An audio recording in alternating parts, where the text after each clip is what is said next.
ಈ ವಿಡಿಯೋವನ್ನ ಶುರು ಮಾಡೋದಕ್ಕಿಂತ ಮುಂಚೆ ಕೇರಳದಲ್ಲಿ ಹಗಲಿರುಳು ಶ್ರಮಿಸ್ತಾ ಇರುವ ನಮ್ಮ ಯೋಧರಿಗೆ ಒಂದು ಲೈಕ್ ಕೊಡಿ. ಜೊತೆಗೆ ನಮ್ಮ ಯೋಧರ ಸಾಹಸದ ಬಗ್ಗೆ ನಿಮ್ಮ ಅನಿಸಿಕೆ ಏನು ಅಂತ ಕಮೆಂಟ್ ಮಾಡಿ. ಹಾಗೂ ಕೇರಳ ಜನರ ಪರವಾಗಿ ದೇವರಲ್ಲಿ ಪ್ರಾರ್ಥನೆ ಮಾಡಿ.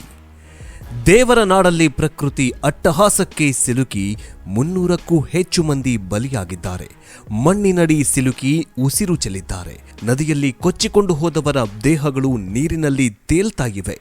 ವಾಯ್ನಾಡಿನಲ್ಲಿ ಈಗ ಅಕ್ಷರಶಃ ನರಕ ದರ್ಶನವಾಗ್ತಿದ್ದು ತಮ್ಮವರನ್ನ ಕಳೆದುಕೊಂಡವರ ರೋಧನೆ ಮುಗಿಲು ಮುಟ್ಟಿದೆ. ಕಾರ್ಯಾಚರಣೆ ಭರದಿಂದ ಸಾಗ್ತಾಗಿದ್ದು ಸಂಕಷ್ಟಕ್ಕೆ ಸಿಲುಕಿದವರ ಪಾಲಿಗೆ ಈಗ ಯೋಧರೇ ದೇವರಾಗಿದ್ದಾರೆ. ಹಗಲಿರಳು ಎನ್ನದೇ ಯೋಧರು ತಮ್ಮ ಶಕ್ತಿ ಮೀರಿ ಕಾರ್ಯಾಚರಣೆಯಲ್ಲಿ ತೊಡಗಿರುವ ಯೋಧರು ಕೇವಲ 30 ಗಂಟೆಯಲ್ಲಿ 190 ಅಡಿ ಉದ್ದದ ಸೇತುವೆ ನಿರ್ಮಿಸಿ ಜನರ ರಕ್ಷಣೆ ಮಾಡ್ತಿದ್ದಾರೆ. ಕಣ್ಣಾಡಿಸಿದ ಕಡೆಯಲ್ಲೆಲ್ಲ ಮೃತದೇಹಗಳು, ಕಾಲಿಟ್ಟ ಕಡೆಯಲ್ಲೆಲ್ಲ ತುಂಡು ತುಂಡಾಗಿ ಬಿದ್ದಿರುವ ದೇಹಗಳು. ನಿಜಕ್ಕೂ ದೇವರ ನಾಡು ಅಕ್ಷರಶಃ ನರಕದ ನೆಲವಾಗಿ ಆಗಿಬಿಟ್ಟಿದೆ. ಇವರೆಲ್ಲ ಸ್ವರ್ಗದ ಮಡಿಲಲ್ಲಿ ಕನಸು ಕಾಣ್ತಾ ಮಲಗಿದ್ರು. ಆದ್ರೆ ಬೆಳಗಾಗೋದ್ರೊಳಗೆ ಮಣ್ಣಿನಡಿ ಸಿಲುಕಿ ವಿಲವಿಲ ಅಂತ ಒದ್ದಾಡಿ ಪ್ರಾಣ ಬಿಟ್ಟಿದ್ರು. ಧಡಲ್ಲನೆ ಕುಸಿದ ಭೂಮಿ, ನುಗ್ಗಿ ಬಂದ ಕೆಸರು ಮಿಶ್ರಿತ ನೀರಲ್ಲಿ ಉಸಿರುಗಟ್ಟಿ ಘೋರಾತಿ ಘೋರವಾಗಿ ಬಲಿಯಾಗಿದ್ರು. ಮನೆಗಳಿದ್ದ ಸ್ಥಳಗಳು ಈಗ ಬರೀ ಬಂಡೆಗಲ್ಲುಗಳಾಗಿವೆ. ದೇವರ ನಾಡಿನ ಗುಡ್ಡದ ಭೂತ ರಾತ್ರೋರಾತ್ರಿ ಗ್ರಾಮಗಳನ್ನೇ ನುಂಗಿ ಹಾಕಿದೆ. ದೊಡ್ಡ ದೊಡ್ಡ ಬಂಡೆಗಳು, ಮರದ ದಿಬ್ಬೆಗಳು ಗಂಟೆಗೆ 100 ಕಿಲೋಮೀಟರ್ ವೇಗದಲ್ಲಿ ಗ್ರಾಮಕ್ಕೆ ಬಂದಪ್ಪಳಿಸಿದ್ವು. ಗೆಳೆಯರೇ, ನಿಜಕ್ಕೂ ಇಂಥ ಸಾವು ಯಾರಿಗೂ ಬೇಡ.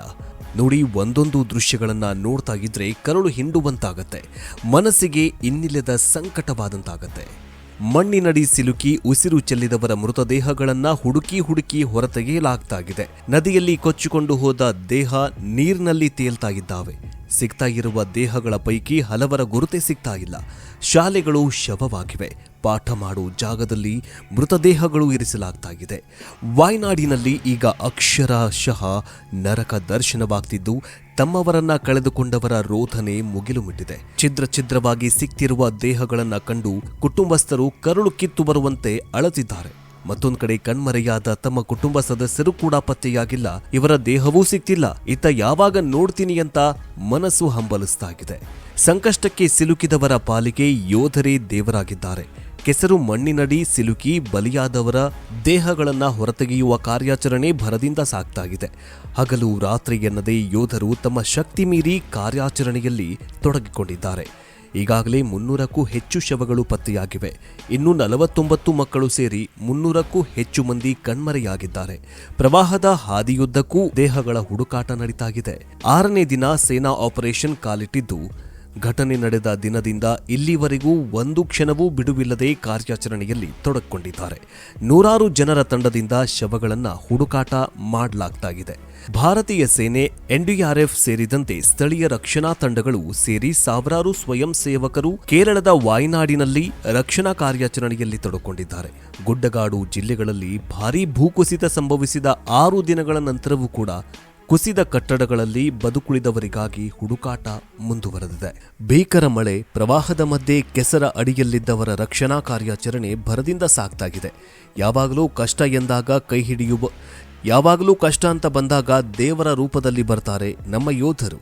ದೇವರೇ ಕೈಬಿಟ್ಟ ಎನ್ನುವ ಸಂದರ್ಭದಲ್ಲೂ ಕೈ ನೀಡುವುದು ನಮ್ಮ ವೀರ ಯೋಧರು ಮಾತ್ರ.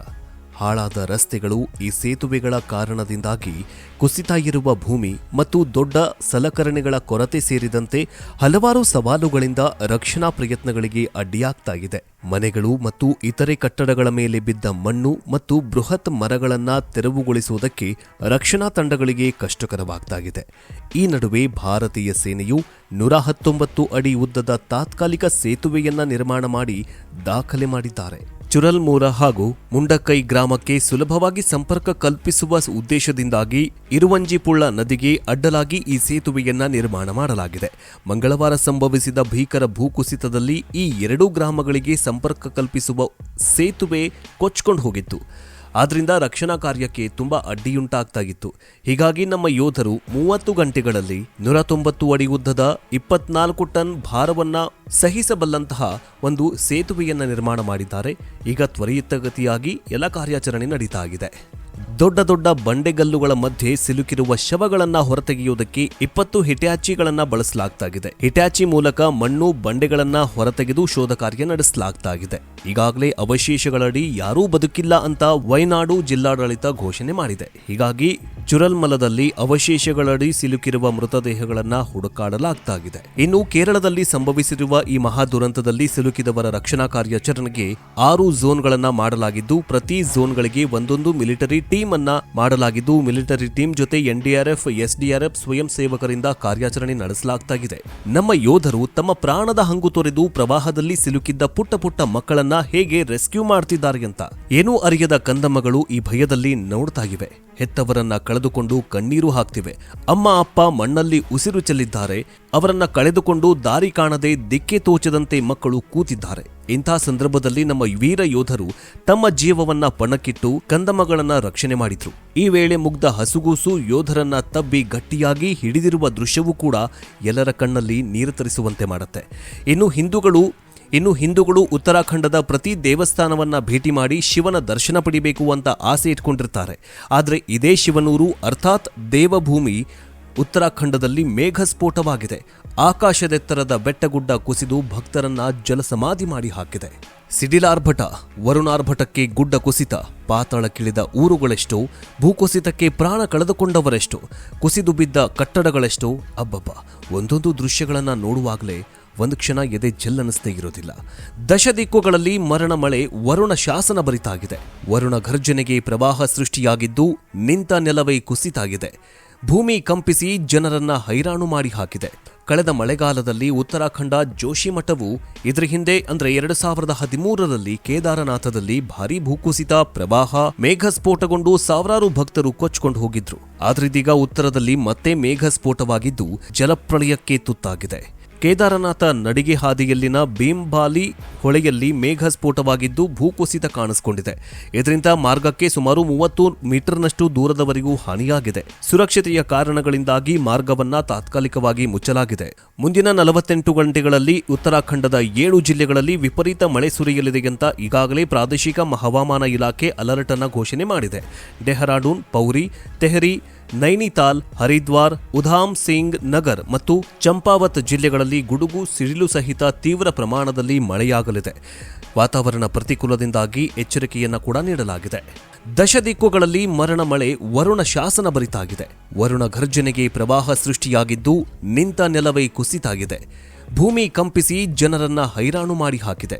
ಕಳೆದ ಮಳೆಗಾಲದಲ್ಲಿ ಉತ್ತರಾಖಂಡ ಜೋಶಿಮಠವು ಇದರ ಹಿಂದೆ ಅಂದ್ರೆ 2013ರಲ್ಲಿ ಕೇದಾರನಾಥದಲ್ಲಿ ಭಾರೀ ಭೂಕುಸಿತ, ಪ್ರವಾಹ, ಮೇಘಸ್ಫೋಟಗೊಂಡು ಸಾವಿರಾರು ಭಕ್ತರು ಕೊಚ್ಕೊಂಡು ಹೋಗಿದ್ರು.